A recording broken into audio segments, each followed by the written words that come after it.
अहंकार और सत्तारूढ़ भारतीय जनता पार्टी के समर्थन का जब अहंकार आदमी में होता है ना, या व्यक्ति में होता है, तो वो इस तरह से हो जाता है। कंगना रनावत, ये जो महिलाएं हैं, ये जो एक्ट्रेस हैं, जो एक जमाने में मेरी पसंदीदा हुआ करती थी, ये अपना मानसिक संतुलन खो चुकी हैं। ये क्या कह रही हैं साहब?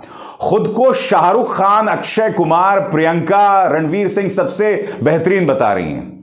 कह रही हैं कि एक वेब प्लेटफॉर्म में इनका जो एक रियलिटी शो है वो इतना ज्यादा सफल हो गया है कि उसके सामने शाहरुख खान, अक्षय कुमार, प्रियंका चोपड़ा जो हैं वो सब बौने हो गए हैं। मैं आपसे पूछना चाहता हूं कंगना, आपकी तारीफ दूसरों को करनी होती है, खुद आप अपनी तारीफ ना करें। कोई इस बात को नजरअंदाज नहीं कर रहा है कि एक जमाने में आप एक बेहतरीन अभिनेता हुआ करती थीं। कोई नहीं भूला है वो लम्हे, क्वीन, गैंगस्टर, तनु वेड्स मनु जैसी फिल्मों में आपके अभिनय को। मगर एक पॉलिटिकल पार्टी का समर्थन आपके दिमाग में इस कदर घुस गया है कि आप जहरीली बातें तो कर ही रहे हैं, आप ये भी भूल गई हैं कि भाई जब आप एक अच्छा काम करते हैं तो दूसरों की आपको तारीफ करनी होती है, आप खुद की तारीफ नहीं करते हैं। और अगर दुनिया आपके काम की तारीफ नहीं कर रही है, इसका मतलब आपका काम बकवास है, उसके अलावा कुछ नहीं। खुलेआम अपने काम की तारीफ के चलते शाहरुख खान को नीचा दिखाना, अक्षय कुमार को नीचा दिखाना, प्रियंका चोपड़ा को नीचा दिखाना, रणवीर सिंह को नीचा दिखाना। दोस्तों, कार्यक्रम में मैंने आपसे कहा कि भारतीय जनता पार्टी के समर्थन में, अहंकार में ये महिला, ये एक्ट्रेस इस कदर से अपना आपा खो बैठी हैं कि कुछ भी कुछ बोल रही हैं।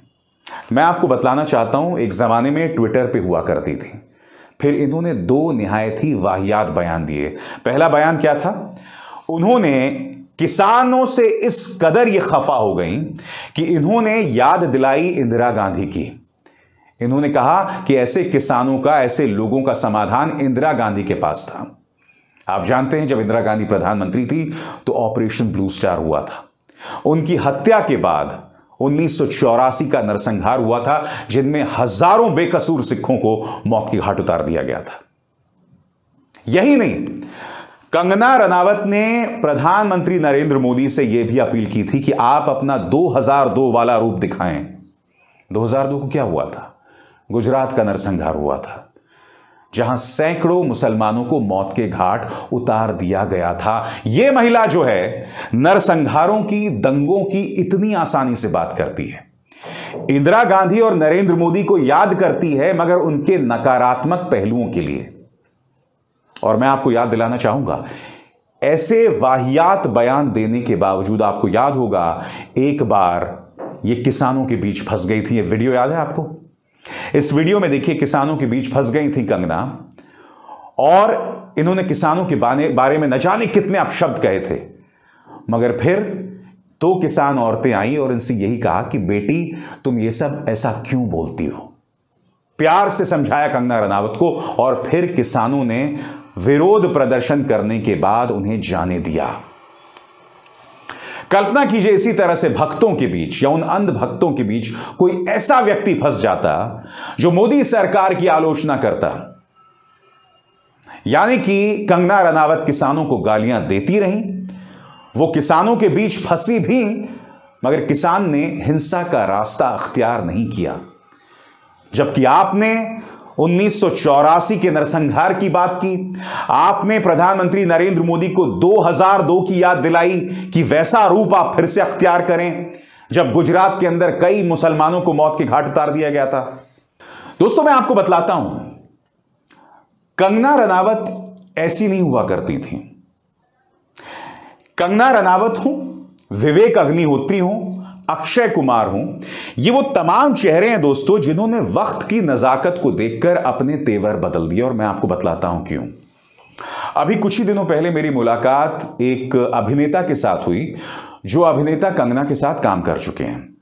उन्होंने कहा कि कंगना कभी भी राजनीतिक बयानबाजी नहीं करती थी।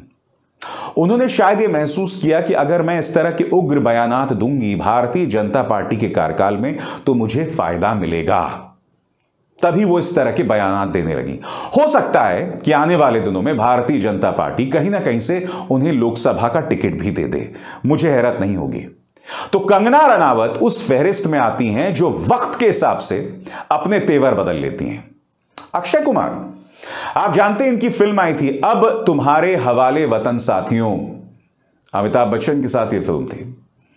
अनिल शर्मा इसके डायरेक्टर थी। जी हां, वही अनिल शर्मा जिन्होंने गदर बनाई थी। गदर में क्या हुआ था आपको याद है? फिल्म में गदर फिल्म कहानी थी एक ऐसे सिख की जिसकी बीवी को जबरदस्ती पाकिस्तान ले जाया जाता है और वो फिर पाकिस्तानियों के बीच में से अपनी बीवी को जो है पाकिस्तान से भारत लाते हैं। बहुत बड़ी हिट थी वो। जब अब तुम्हारे हवाले वतन साथियों फिल्म आई जिसमें अक्षय कुमार भी थे, अमिताभ बच्चन भी थे, तब आप जानते हैं अक्षय कुमार ने अनिल शर्मा से क्या कहा? तब उन्होंने अनिल शर्मा से कहा कि अनिल, फिल्म के अंदर पाकिस्तानियों के खिलाफ कोई भी डायलॉग्स मैं नहीं बोलने वाला हूं। बताइए, जो आदमी आज की तारीख में राष्ट्रवाद को भुना रहा है, उसने 2014 से पहले आई इस फिल्म में कहा था कि मैं पाकिस्तानियों के खिलाफ कोई जहरीले डायलॉग्स नहीं बोलूंगा। क्यों? क्योंकि बकौल अक्षय कुमार मेरा एक बहुत बड़ा फैन बेस पाकिस्तानियों में है। क्यों? क्योंकि उस वक्त अक्षय कुमार फिल्मों को और राजनीति को अलग रखना जानते थे। आज अक्षय कुमार भारतीय जनता पार्टी के सबसे बड़े प्रोपेगेंडिस्ट हो गए हैं। इनकी फिल्मों में बीजेपी की तारीफ, प्रधानमंत्री की तारीफ। आपको याद है वो टॉयलेट एक प्रेम कथा आई थी, वो फिल्म मैंने देखी थी और उस फिल्म में भी कोई ना कोई बहाना ढूंढकर अक्षय कुमार जो है वो प्रधानमंत्री नरेंद्र मोदी की तारीफ करते हैं। फिर आपको अक्षय कुमार का ये इंटरव्यू भी याद हुआ होगा, आम मोदी जी आप आम कैसे खाते हैं, काट के या चूस के? तो कहने का अर्थ क्या है? चाहे कंगना हो चाहे अक्षय हो, ये तमाम लोग अवसरवादी हैं। वक्त को लेकर ये अपना मिजाज बदल लेते हैं। इनमें से कोई भी 2014 से पहले इस कदर उग्र राष्ट्रवादी नहीं था।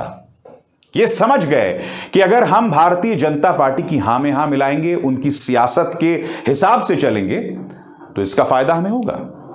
विवेक अग्निहोत्री 2014 से पहले नहीं, 2015 से पहले ये आदमी वाहियात और अश्लील फिल्में बनाया करता था, सॉफ्ट पॉर्न फिल्में। फिर इसको समझ आया कि भाई निजाम बदल गया है और इस निजाम को प्रोपेगेंडा फिल्में पसंद हैं, खासकर वो प्रोपेगेंडा फिल्में जिसका फायदा उन्हें चुनावों में हो। ताशकंद फाइल्स बनाई, उसके बाद आप कश्मीर फाइल्स। क्योंकि अगर इसे कश्मीरियों की इतनी चिंता होती तो 2014 से पहले इसके मुंह से एक बार भी कश्मीरी पंडितों के लिए एक शब्द नहीं निकला, एक शब्द नहीं। उल्टा ट्विटर के अंदर इसके ऐसे ढेरों ट्वीट्स हैं जिसमें निहायत ही अश्लील और वाहियात बातें कर रहा था। मैं वो आपको बता भी नहीं सकता हूं कितनी अश्लील और वाहियात बातें कर रहा था। 2014 के बाद यह संस्कारी हो जाता है। इससे मैं पूछना चाहता हूं कि अगर तेरे मन में कश्मीरी पंडितों के लिए इतना दर्द है तो कश्मीरी फाइल्स में सिर्फ और सिर्फ विपक्षी पार्टियों को टारगेट किया जा रहा है। विवेक, क्या तुझमें हिम्मत है यह बतलाने की कि पिछले 8 सालों से मौजूदा सरकार ने ऐसा कोई काम नहीं किया जिसके चलते कश्मीरी पंडित वापस घाटी जा सकें? क्या तुझमें हिम्मत है यह बोलने की कि प्रधानमंत्री नरेंद्र मोदी एक बार भी कश्मीरी पंडितों के शिविर में नहीं गए?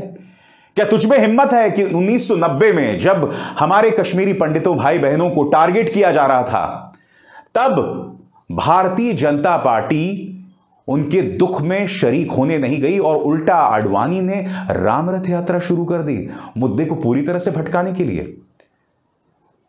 तुम अपनी फिल्मों में मुसलमानों को टारगेट कर रहे हो, कश्मीरी मुसलमानों को टारगेट कर रहे हो।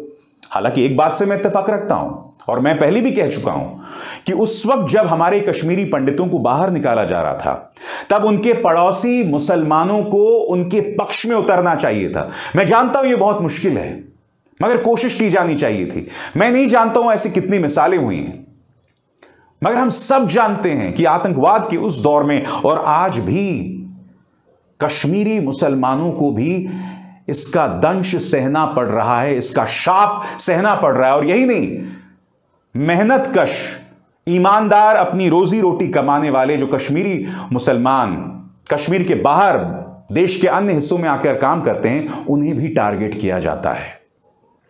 तो आज इन 3 चेहरों की जो मैं बात कर रहा हूं, मैं क्यों कर रहा हूं? चाहे कंगना हो, चाहे अक्षय हो, चाहे ये वाहियात आदमी विवेक अग्निहोत्री हो, इनका मकसद सिर्फ यही है दोस्तों कि वक्त के हिसाब से अपनी अदा को बदलो, फायदा लो और निकल पड़ो।